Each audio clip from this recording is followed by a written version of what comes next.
Nekateri se sploh ne zavedajo, ampak s svojimi žaljivimi komentarji lahko prizadeneš ljudi. Če ti neka stvar oziroma slika ni všeč, moraš biti res nesramen in to komentirati. Večina youtuberjev in tudi drugih ljudi, ki se na kakršenkoli način izpostavljajo na socialnih omrežjih, pod svoje slike, komentarje, videe, dobiva veliko groznih komentarjev. Ob tem se vprašam, ali je to res potrebno? Vsi vemo, da nihče ni popoln, ampak samo zato, ker ti nekdo ni všeč, ni potrebno, da komentiraš stvari, ki tisto osebo lahko prizadenejo. Večina ljudi s komentarji grda si, poglejte lase, samo stresa svojo jezo na cel svet.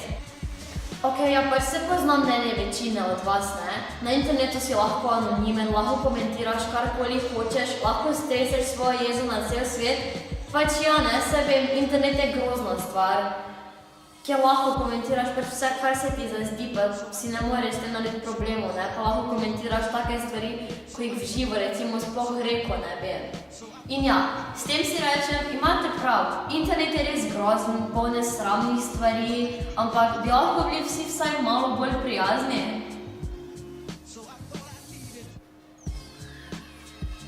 Pač tudi če objavim sliko, ne vem, malega veselega kužka, se bo vedno našla peščica ljudi, ko bo imela o toti sliki negativno mnenje, pa jim ne bo všeč.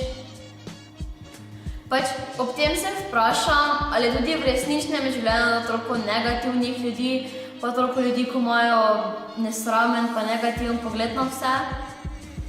V naših življenjih je veliko pozitivnih ljudi, ampak kje je kaj pozitivnih ljudi na internetu?